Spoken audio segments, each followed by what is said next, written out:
welcome to this Success and Leadership Breakfast. My name's Mark Beyer. I'm the editor of Business News and I'll be your MC this morning. I'll start by acknowledging the traditional owners of the land, the Whadjuk people of the Noongar Nation, and pay respects to their elders, past and present. Our special guest today is Professor Fiona Wood.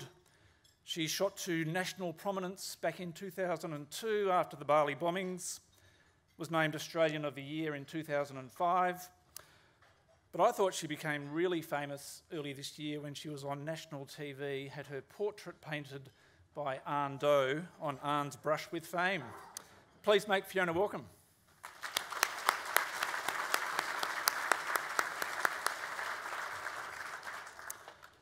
I'd like to welcome our Success and Leadership Series host sponsor, the Commonwealth Bank of Australia. John Sambaluri will be conducting the vote of thanks today. And also to our series sponsors, Brian Burke Holmes, Bupa, City of Perth, EY and WA Super. And also a welcome to Meerkats, a new sponsor for this event.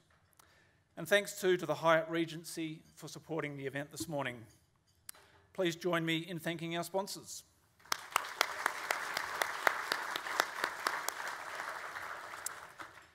This is our 5th Success and Leadership Breakfast this year.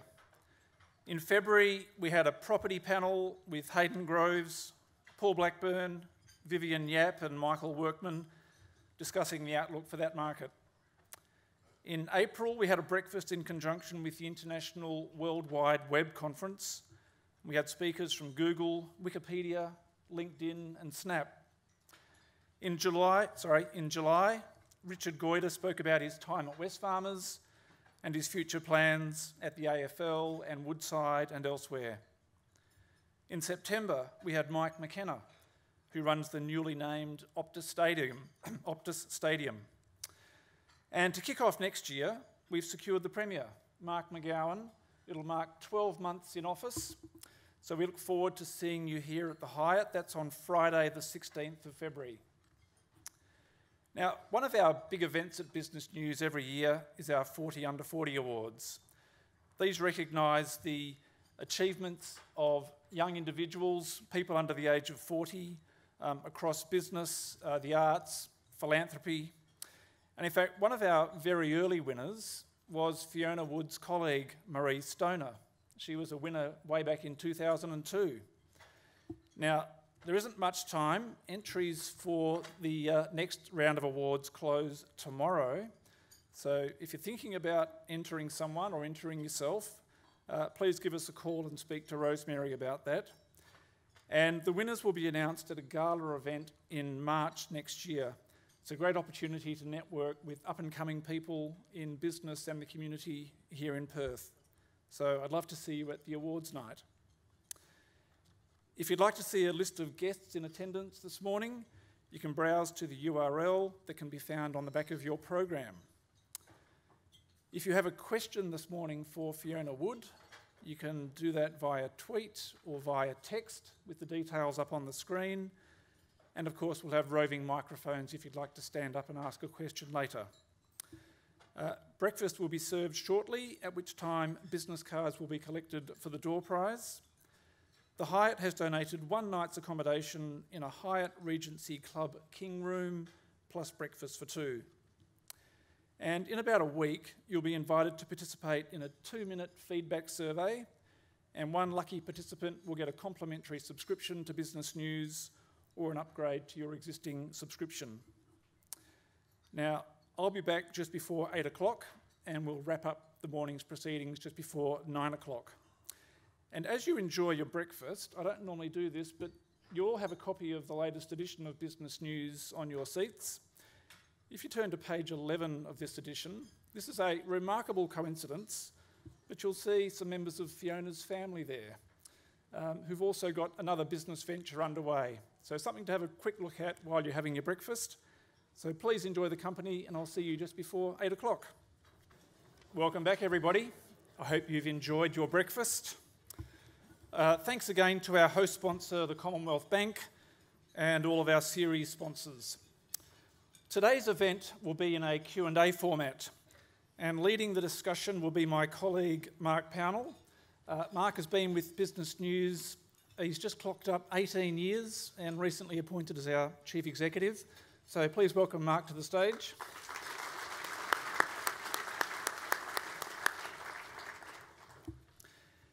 Our special guest is Fiona Wood, born in the UK to a Yorkshire mining family.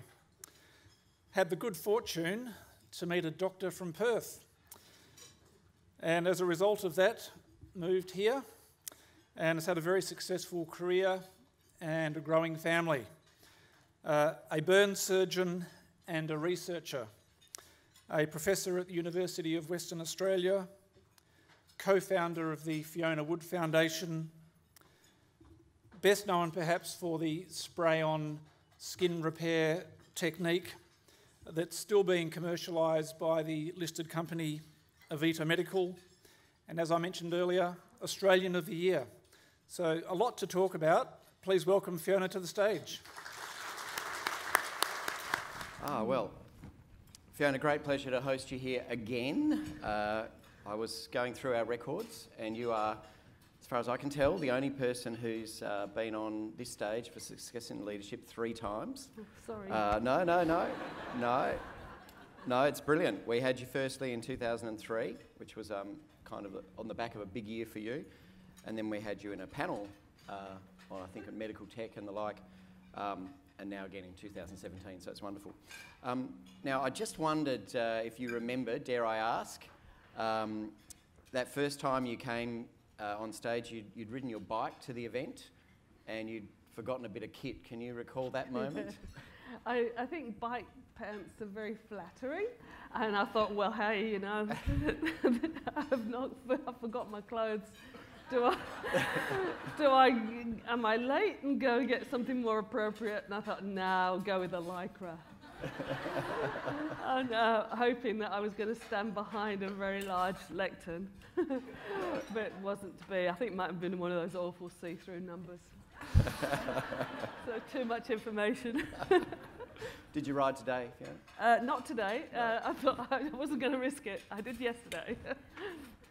Now, look, I was hoping today we could take a bit of a different path and talk about from what you would normally do in these interviews and talk about the entrepreneurialism and commercialisation of your work. We've got about half an hour or so of us chatting, maybe a little bit longer, and then there is an opportunity for everyone to ask questions for 10 or 15 minutes. And as Mark mentioned, we've got some screens here. If you tweet or text us a question, I will notice them there and either save them for later or might even bring them up. So look, maybe just to set the stage, can you remind us how you got into the specialisation you did? How did you emerge in that field? What was the draw? Whoa, well, that's a long way back. I guess I went to medical school and in 1975. Some people weren't born then. I looked around the room, but as I arrived, I was absolutely blown over by the anatomy of the human body, but in particular the forearm. I remember my early, that first anatomy session, the first day where we'd been kind of blooded, and I thought how exquisite all the muscles and tendons in the forearm were, and everything fit beautifully. And it was just like, whoa, if a surgeon puts this back together, that's what I will be. And so I've been very single-minded in that right from the very start. I really wanted to be a surgeon. And then when I stood back and thought, well, what kind of surgeon? I really liked, at the time and since, I became exposed to plastic and reconstructive surgery. And that's a really broad field. It's extreme makeover and extreme rebuild. But we all use the same kind of, it's the same techniques, and it's very innovative. So it was the time in the 1970s where microsurgery's coming in, tissue expansion's coming in. I remember watching a case where they're moving the muscle from the back and putting it around the very nasty broken leg of a young boy on a motorbike and saving that leg. And I was a medical student. I was like, oh, wow, this is cool. This is where I want to be. And so then as I came through med school and looked around a bit more, plastic surgery was, as I say, very focused, very quickly. I worked at Great Ormond Street for sick children and started a very strong interest in cleft lip and palate then. And then I went to East Grinstead in the south of England. And some of you may know that after the Second World War, there was a guy at the Second World War called Sir Archibald Macindoe, who was the nephew of Harold Gillies. Now, Harold Gillies is very famous for his work in the First World War, rebuilding faces after gunshot wounds. If you ever get to go to London, the one museum I reckon you should go to is the Hunterian Museum in the Royal College of Surgeons, but that's my recommendation because I don't get out much. And in there is the most exquisite artistic drawings of his reconstruction. And I remember standing there with my daughter, who's a plastic surgery trainee, saying, just look at that. Yeah, and that is exquisite work. That's what you should strive for. And his nephew was Archibald Macindoe, who in the Second World War collected all Air Force personnel together who were burnt and who survived. And he rebuilt them. And they were called the Guinea Pig Club. That's a long and shaggy dog story. Yeah. But in 1985, I found myself in East Grinstead with these guys who had their lives changed beyond our comprehension, having their faces and hands burnt off often, as well as some kind of other body areas, but predominantly hands and face, because in those days you didn't survive big area burns. And they were just extraordinary men, and had lived extraordinary lives. And I thought, wow, we've got to be able to do something about this. We've got to be able to learn how to rebuild people with scarless healing. And I gave myself 20 years. I was optimistic, naive, foolish. It's a lot bigger problem than that. But that's where I got sucked in. And that's where I think my life just took that turn. Wow, so that's where the vision started. And if you don't mind me asking, I don't know if this is a commercial question or not, but you talked about that extreme in plastic surgery, the cosmetic to the rebuild. Do the rebuild people lead the way in everything? Are they the ones, or is there a trade-off between those two? Oh, absolutely trade-off between the two. We have just part of what we do at the moment that's being supported by lots of folks in the room is our laser program. And the laser program has come from cosmetic.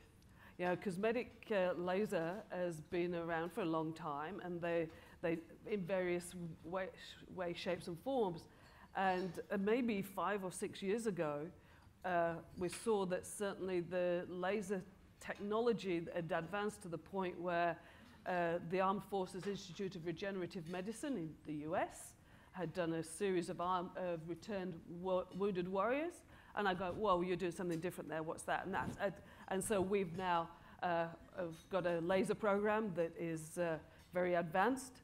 We're doing lots of research around it, both at the adults and the children's hospital, and that's basically come out of the cosmetic end.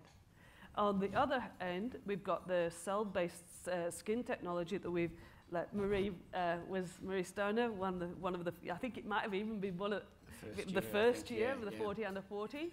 And she was a scientist. She and I sort of worked together and developed that technology, and that has gone from the rebuild and the burns care into cosmetics. Because if you have a laser resurfacing and then you spray the cells from behind your ear onto your face, you have less redness, you heal quicker, less risk. So it's both ends.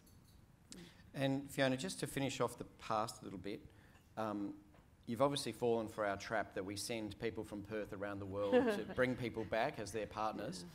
How did you end up in Perth? What was and how did that fit with the vision? It didn't fit with the vision. At the time, I was a general surgeon. In those days, one did general surgery and then you subspecialised. And I was in the general surgical fellowship course, and I met my husband there in Whips Cross course for the surgical fellowship. We'd known each other 3 weeks. We decided to get married the first week. Our rosters coincided, which was 10 weeks later. He said, it's non-negotiable. You marry me, you live in Perth. I said, fine, done. And I hadn't really thought it through. And I figured, oh yeah, we'll come to that bridge when we come to it, sort of thing, because we were both very much ensconced in the English NHS sort of surgical training system, and we would both got very good jobs. We were both sort of fast tracking, and so it would have been a lot to walk away from. It was a lot to walk away from. And I arrived here in November of 1987, 30 years ago exactly. Wow, okay, there we go. Perth was an interesting time then, as the rest of the world had just endured a Yes. stock market crash. Yeah. So you came, and are you immediately set up, or what's the process there? No. Basically, I was part trained. The timing wasn't good from that perspective. So I was halfway through plastic surgery training, and so none of it really counted. But it did. And I had a job, I had a letter that said I had a job at Royal Perth Hospital in plastic surgery. We arrived on the Thursday. We found a house in City Beach, an old beach shack in South City Beach. On Sunday, we went to Westpac. They'd given us, and there was a poster that said, it's easier to get the mortgage than find the house. I said to this guy, it took us 3 days, beat that. And he became a great friend for a long time. And then we went to Royal Perth to get the forms signed for Westpac. And they go, oh, we've given your job to someone else because we found that you had 2 children, you're a mother with 2 children, and you can't do the job. So I was like, so that was kind of like a bit of a brick wall. And I was like, excuse me? I didn't think that was kind of legal, but anyway. And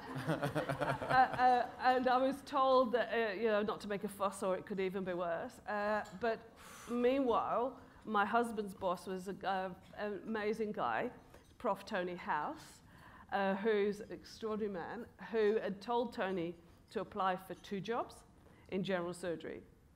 We thought it was a bit odd, but he knew what was going on. And so I basically went to Charlie's and to Hollywood, the Vets Hospital, and I worked my first year here in general surgery. At the time, you look forward, you think, yeah, oh my gosh. Looking back, it was great. I connected with good people. I was able to stamp the fact that I was a solid general surgeon. So Prof was very happy because I didn't get him out of bed once at night. So he said, can you do this operation? Splenectomy? Yep. I said, go ahead then. So he was just sitting in the meeting saying, there you go. See, I didn't get up last night. She did it. Yeah. And so it was very good for me in terms of I had no history here at all. And so the next year, I got a letter saying I had general surgical training, I got plastic surgery training, and I had to choose. And I said to the plastic surgeons, well, is this one worth anything? And they said, yes, this is a real one. I said, okay, well, I'll tell you I'm pregnant again then. And so it was interesting because I became very close to the people who had given me a hard time that first year, and they were great people, and they just needed to understand that it was possible, and now there's a whole lot of women in plastic surgery here. Yeah, it was 12 years between me and the first one, but now there are a whole lot. Yeah. Someone had to lead the way. Yeah. And so please explain, how did you end up getting to research, and how difficult or easy was that? The research has been intrinsic to me all the way through. I started my first week, I'm going to be a surgeon. And they go, well, women don't do that. And I go, right, okay.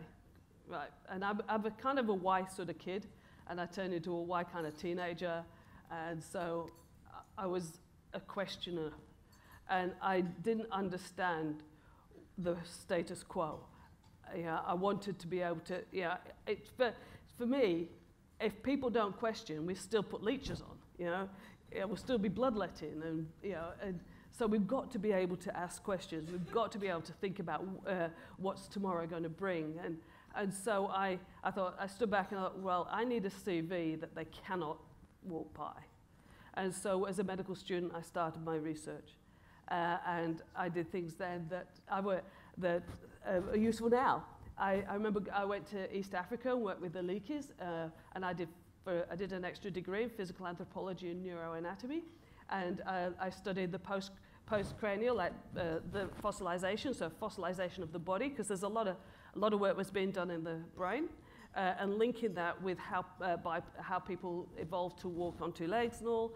And so we were working on that sort of brain development sort of locomotion link. And that whole neurology is really useful now when we're looking at Burns rehabilitation and how it infects the brain. And so there's never anything wasted. So I started really early. I did lots of work as a med student, straight into as a junior doctor. We did really interesting stuff. You say I don't get out much, really interesting stuff. Tissue expansion is where you put a balloon underneath the skin and you inject a one-way valve, and it slowly gets bigger. So you actually grow new skin of the right character of that body site, so the right hair load. And we were told at the time that it would stretch the nerves and you wouldn't be able to feel it properly. And I'd been stretched a few times in my tummy, and so I think that doesn't make sense at all. That's stupid. Yeah, of course you can feel it. So I did measurements of 2-point discrimination, so how far 2 points have to be away from each other before you can tell. And if on your lip it's close, on the back of your leg it's further apart, less innovation.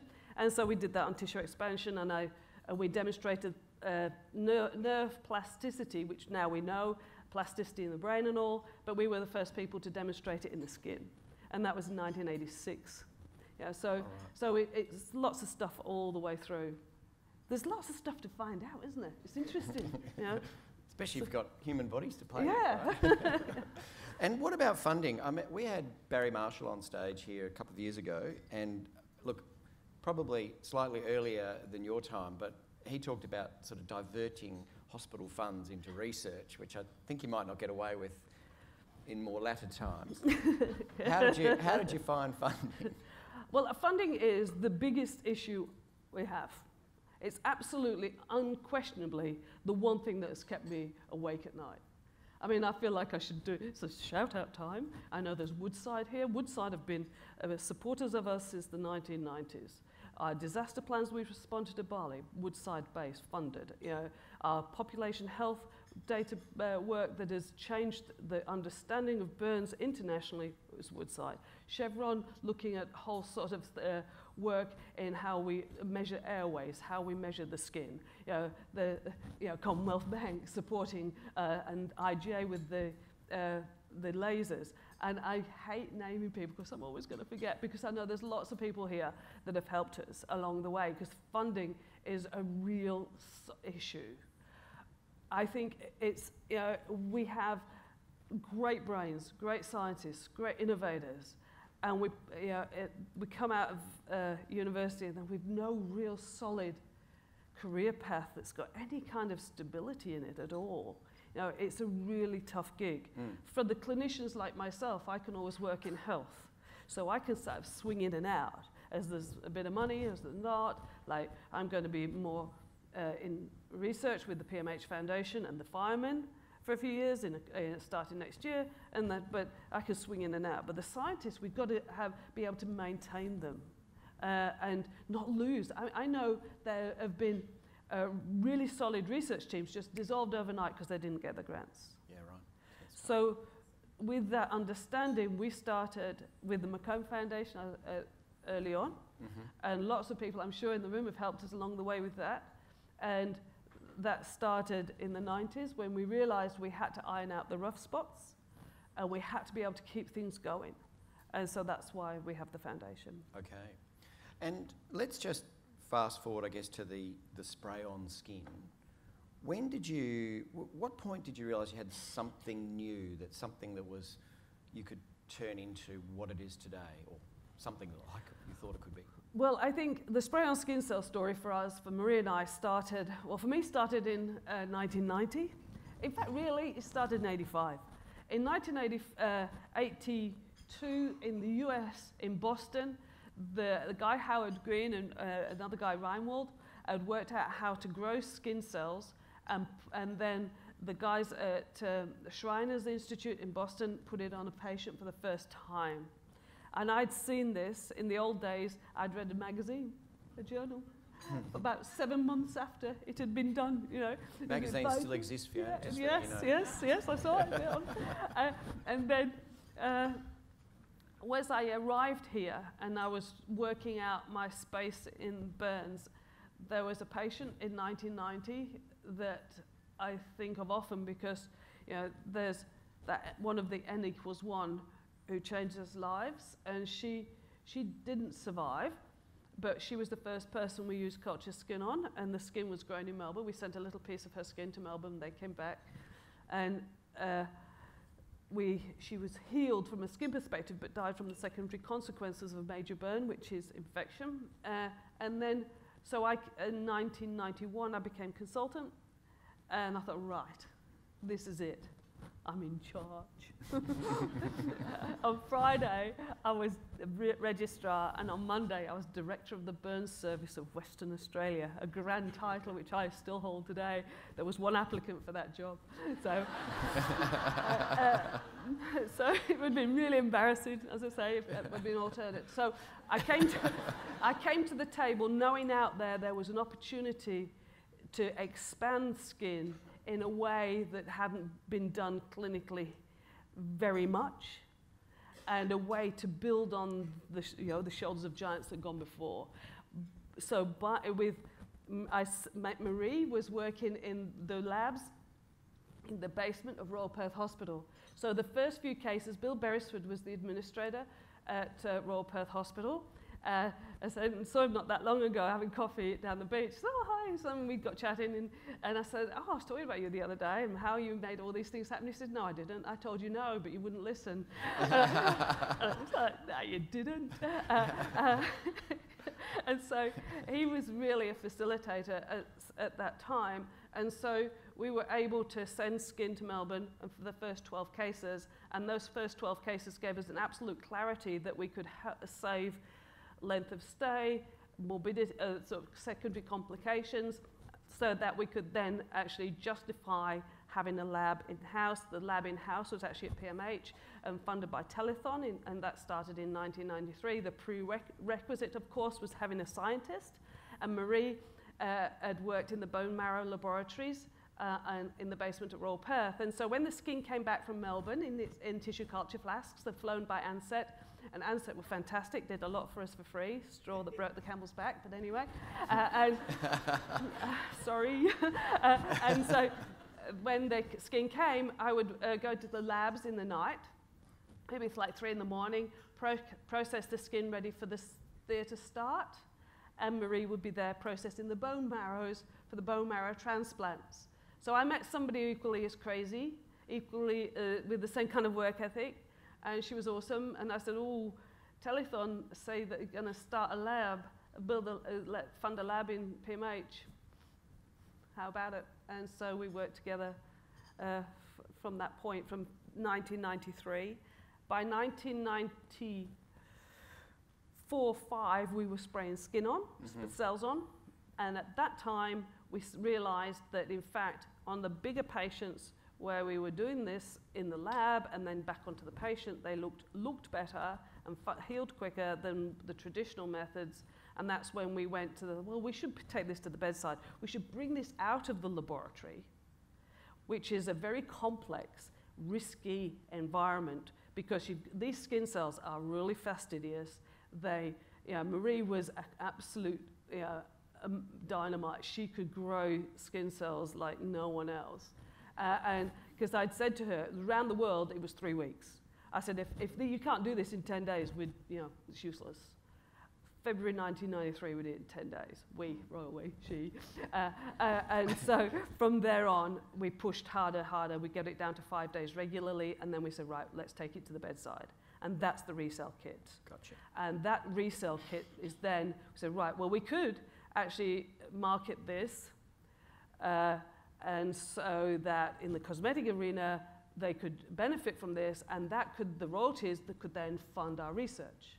And that was our motivation for commercialization. Gotcha. So at that point in time, we went through with the health team from the legal team from the health department, UWA, and we assigned our intellectual property to the Macomb Research Foundation. as it was then. And so our intellectual property was assigned to the foundation, so we had no personal gain. The health had access to the technology and all future technology for the life of the patent, so that's, you know, by which time I'd be retired, so to reduce conflict of interest, and it all the technology would be provided at not for profit, Yep. and then we had a royalty stream from elsewhere in the world. So that was the model, and that's still the model. So Avita Medical have just been funded by the Armed Forces Institute of Regenerative Medicine to do the FDA trials. They're just completed. There's, you know, they've got BARDA funding. It's used in the US and Europe. China is really growing. And so they're out there. The royalties come back to the foundation to support the rough spots between the competitive grants. Gotcha. You know, so that was how we did it. And Avita is, of course, the modern-day version of clinical cell culture with C3. Yeah. And look, you know, I'm a financial journalist by background. You did a backdoor listing, which is a very West Australian thing. Can you please tell me how a surgeon ends up going through a backdoor listing? That's normally it's normally a geologist who's found something mysterious out in the wilderness somewhere.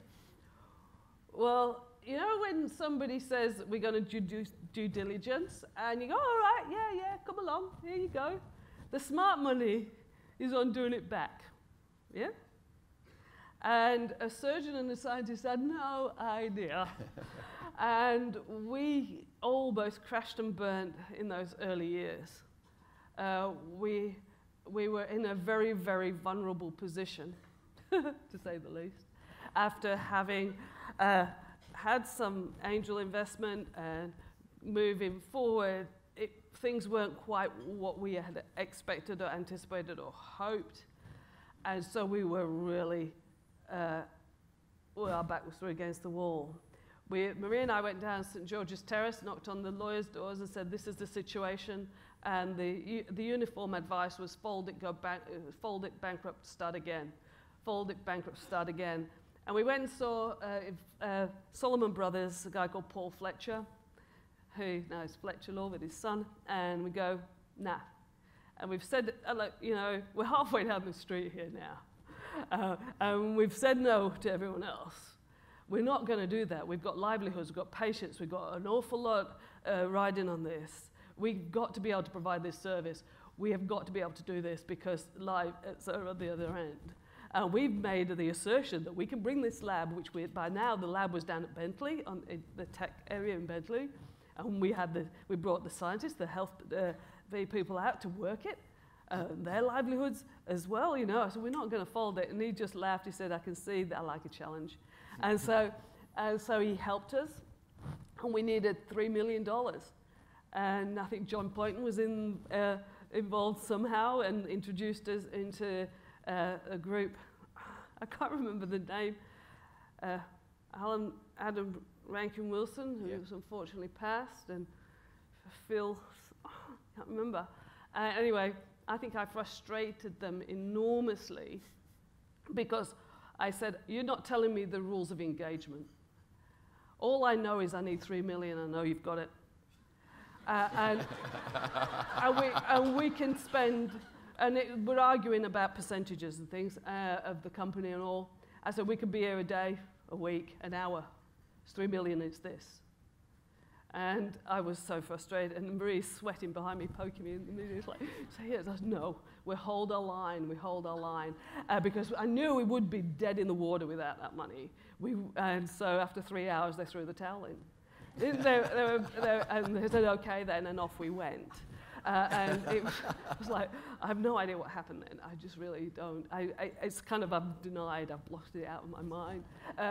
But I knew it was a really challenging time. And we backdoor listed. We were now on the ASX. It was far too early. It has caused us enormous difficulties. Given time again, would we have done that? No. You know, because we'd all learned, all of us, you know. Was it blue sky? Absolutely. Has it still been a really tough road? Yes. Because, you know, we talk about cell-based therapies. I was at a meeting in Boston presenting cell-based therapies with 25 years experience, and they were talking about it as if it only just happened. Yeah, right. Yeah, and so we were so far in front of the wave that it was hard. And so knowing now that if somebody comes and says it's good to be true, it probably is. And so to ask a few other questions. But the guys, despite their frustration with me, and I remember they said, well, what do you do for bring to business? I said, no idea. But, I'm all right on ethics and morality. How about you? And Marie really poking me at that point, because we were all getting a bit eggy. And I said, look, I absolutely know that 100% of nothing is nothing. And I know that, if you rip the guts out of this, it'll be nothing. So we've got to come to the table, we've got to work together. And I think it was a really good learning. And I spent a lot of time at that time, just after, at the various places in innovations in UW and health and stuff, explaining to people that innovation you may think is your own child. You may want to keep it so close and really control everything, but you just got to go zen and let it go. I think maybe we let it go a bit too much, but anyway, we had no choice. But you've got to understand that whole concept, that in order to make money, you have to make a difference. But if you don't make a difference, you don't make money. And you've got to bring everybody interdisciplinary onto the same stage and work together. And so it was good for Marie and I. It was good for everybody involved. But I think, it was a good opportunity also to share those learnings with others so that other people can make their own new mistakes. Brilliant. And, the inside bit I'm always interested in is you've, as you say, maybe prematurely gone and you're suddenly in the stock market, which is quite a bright light. Good or bad? Helpful or unhelpful, or a bit of both? A bit of both, I think. I think if we've been able to consolidate and be a bit more stable before all the linen, good, bad, and ugly is out there, that would have been a little bit helpful. And also, if we had a bit of education in the area, it wouldn't have been a bad thing for Marie and myself. I was at that time when we backed or listed, I was acting CEO, and I said we never take acting off from there. I am not the CEO. It's not my headspace. It's not my. I wasn't good enough. Yep. I didn't have the understanding. I knew I had the tenacity to make sure we didn't fold, but beyond that, I didn't have the knowledge and the understanding of marketing and strategy and finance and the stock exchange. I didn't have that. I could operate on you, absolutely. So I was really clear that the absolute priority was to find somebody that could take us and drive us forward. And it's hard because to find that right sort of person. And we've clicked through a few CEOs in Avita Medical, and we just changed again because I think this whole sort of biotechnology space is evolving so rapidly, and our understanding is evolving rapidly, and it's in an environment of health rationing in some spaces, health budgets, constraints, and understanding that as I was saying earlier, every decision we make as a health professional is a resource decision. And so we have to justify this in the introduction of new technologies in a very rigorous way, and appropriately so, not just from a safety perspective, which is absolutely done, but also from a cost-effective perspective.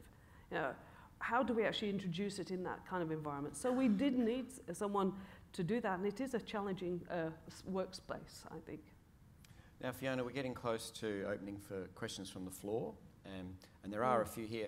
There was one just a minute ago there about the efficiency of the health system. And I think you kind of just grabbed it then. So how is it these days? And almost advice for young research, someone who might want to do what you're doing, or maybe even close to doing what you're doing. How is it different? And have we got a system that could you exist in the system as it is today? I think that's a really interesting question, because in the system we have today, we have layers of governance that have built around the changes in our society that are of a level of constraint that I think need questioning. Not to eradicate, but the fact is, we start.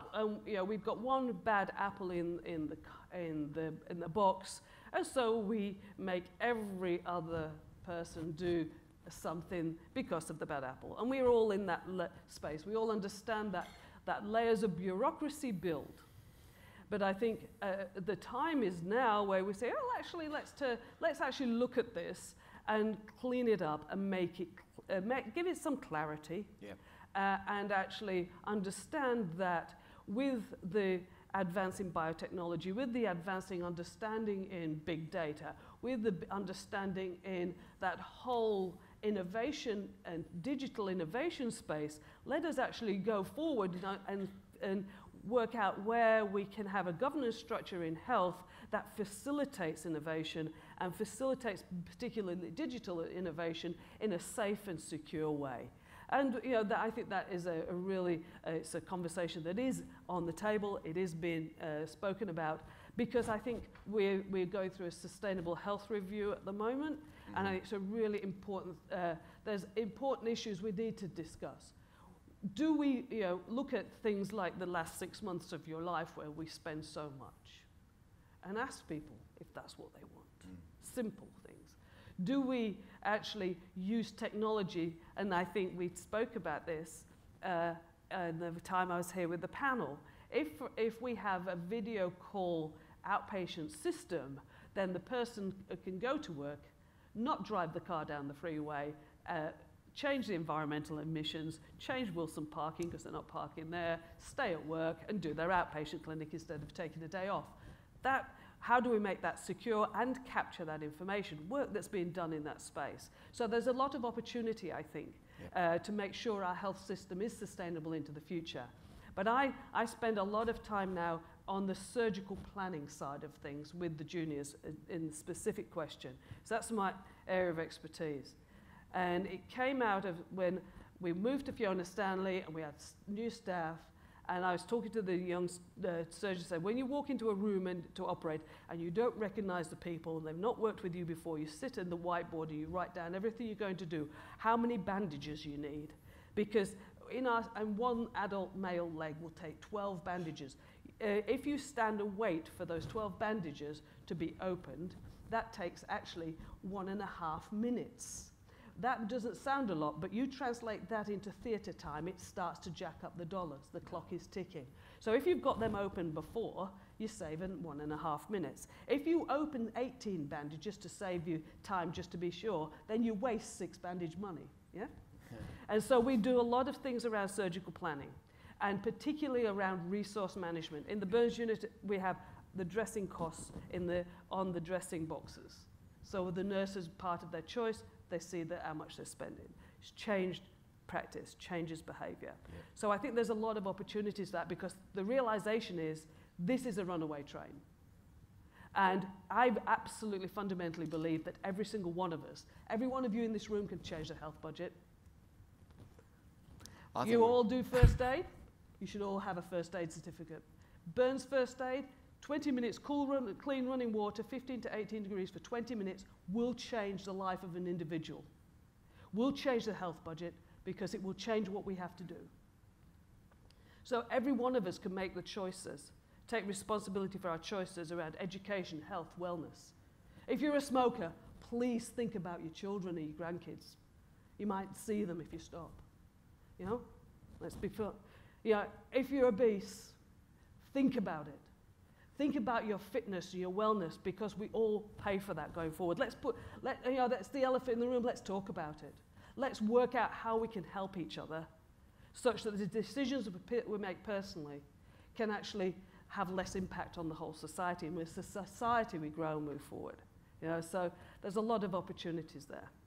Gee, you got me with the passion there at the end. I was about to say, prior to that, I thought there might be someone from McKinsey in the room because you could do the cost management very well. Can I see if there's anybody out there who wants to ask a question? Because I know they're always hard to get in a big audience. All right, I'll keep things warm. There is one here, is there? Please. Hello, it's Maud Akerboom from Accelerating Australia. Fiona, what can you give as a suggestion for budding biomedical entrepreneurs, and how could we engage clinicians to get to where the real unmet need is and then help them solve the problems? Thank you very much. I think it's interesting, when I walked in this morning and saw that word by my name, the entrepreneur, and I thought, ooh. And then I thought, yeah, okay, I get it. Because part of it is that, oh, is that what we do? And I think that's what we need to have that sort of in the mix. Last weekend at Fiona Stanley Hospital, we had a data hack, and specifically to bring clinicians and so the capacity of entrepreneurs, software developers, designers together. I was really pleased how many people came and the energy over the weekend.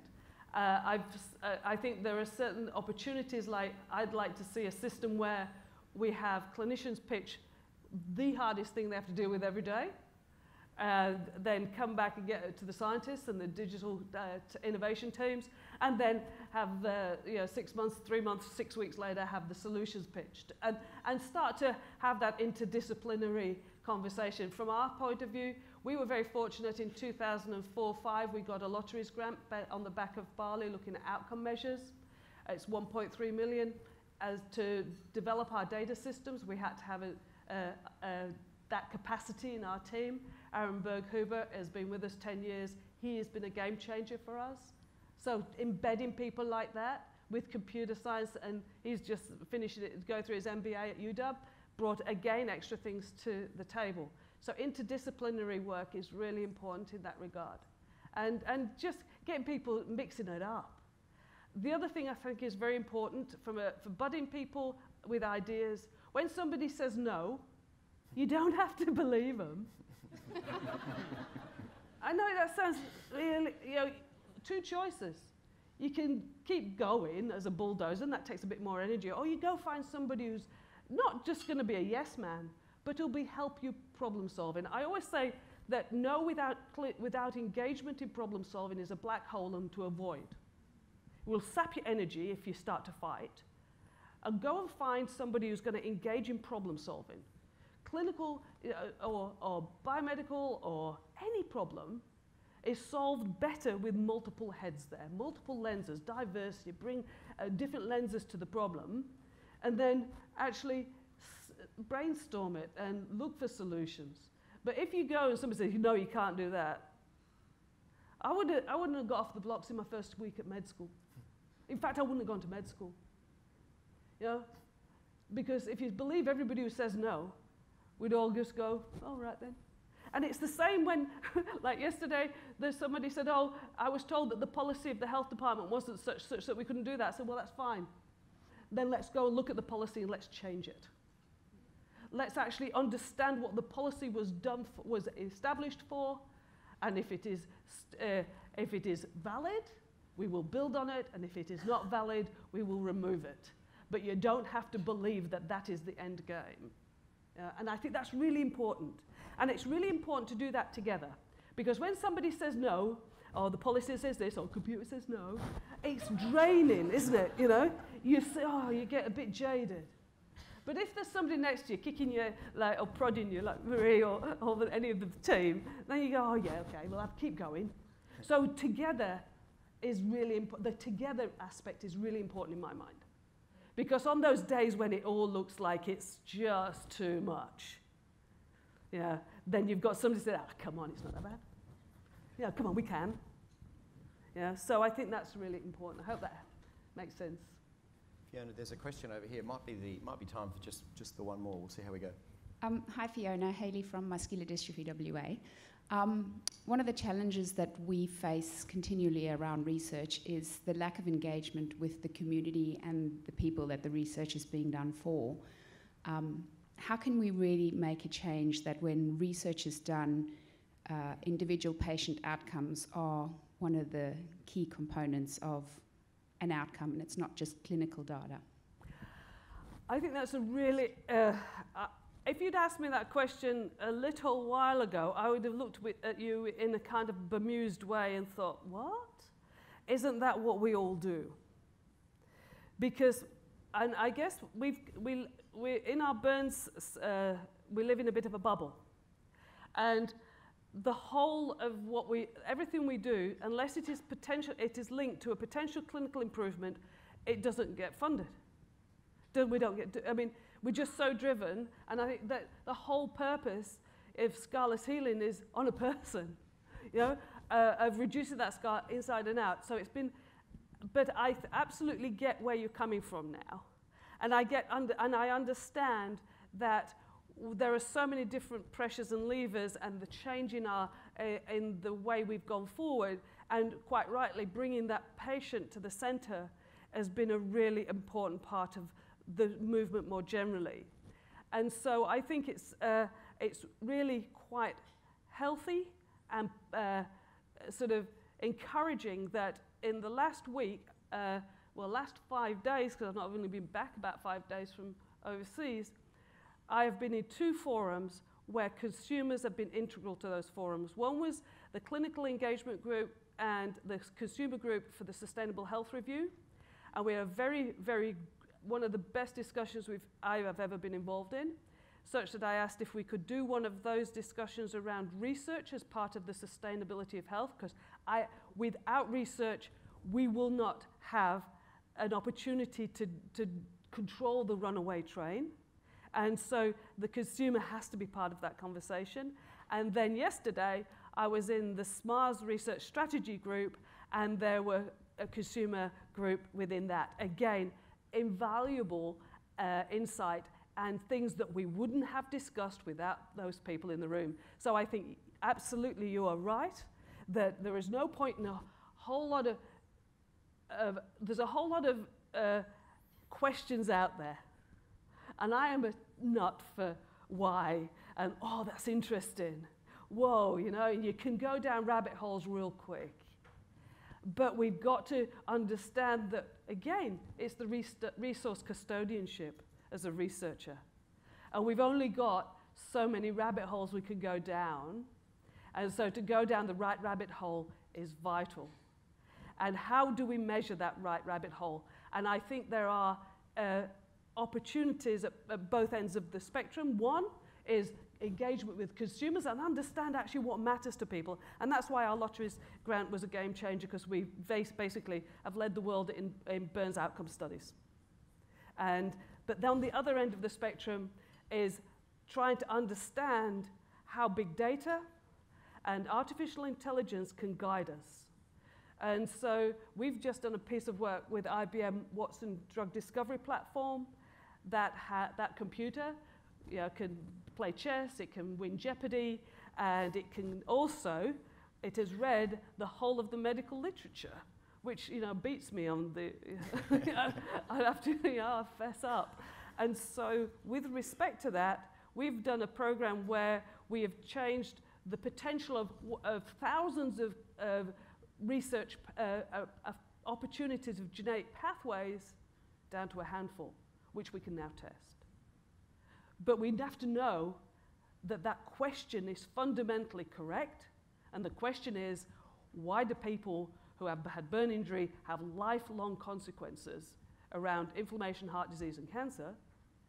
And that is a fundamental question our patients want the answer to, and we've checked that. And then we use the technology of tomorrow to answer it. Thanks, Fiona. Well, look, Fiona, that's some fantastic answers, and I don't know how you keep the enthusiasm and energy up, but I really appreciate that you do, and I think you've obviously got an important part to play and in where we're going, and you're asking some really great questions yourself, and I really appreciate it. I'm going to ask John Sambuleri from Commonwealth Bank to come up and give a vote of thanks, and if we could welcome him and at the same time give our own thank you to Fiona as John comes up. Thanks very much, and I just want to pay tribute actually to the Business News team for the quality of speakers that we've had through the year. It's been absolutely fantastic. Fiona, there's a number of us that work in finance, and quite often when we're looking for relevance, importance, we'll say, well, after health and family, we're it. But then when things get really stressful, we say, well, at least we're not saving lives. So thank you for today. I think we talked earlier on about what West Australians love, and West Australians love humility. They love driven people and successful people. And you're very funny as well, and we certainly appreciate that. And we are very grateful to your husband for his non-negotiable arrangement to begin with as well. What really impressed me, and I know a number of people at my table, was the way you talk about others. And you talked about Marie and how well she can grow skin, but we all wonder what would Marie be saying about you. So for the impact that you've had on so many West Australians and so many people all over the world.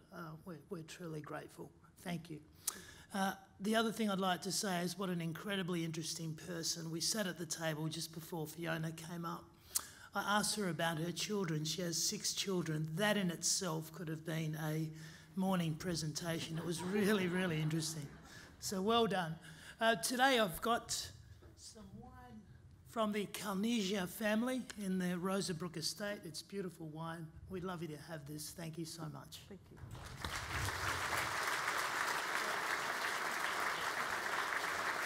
Thank you.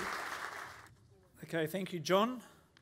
And thanks again to Mark and to Fiona Wood. I'll wind up now by thanking again our sponsors, including our host sponsor, Commonwealth Bank of Australia, and our series sponsors, Brian Burke Homes, Bupa, City of Perth, EY, Meerkats, WA Super, and the Hyatt Regency Perth. And it's time now to draw the door prize. And if you win, please come and see Rosemary after we finish. The Hyatt, as I said, have donated 1 night's accommodation in a Regency Club King Room, plus breakfast for 2. And the lucky winner is, oh, very fitting, David Fife from the Fiona Wood Foundation.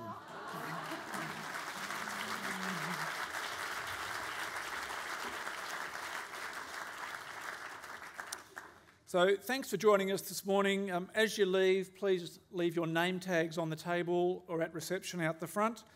And I hope to see many of you at our future events, including our next Success and Leadership breakfast with the Premier early next year, or our 40 Under 40 Awards. Thank you and have a good day.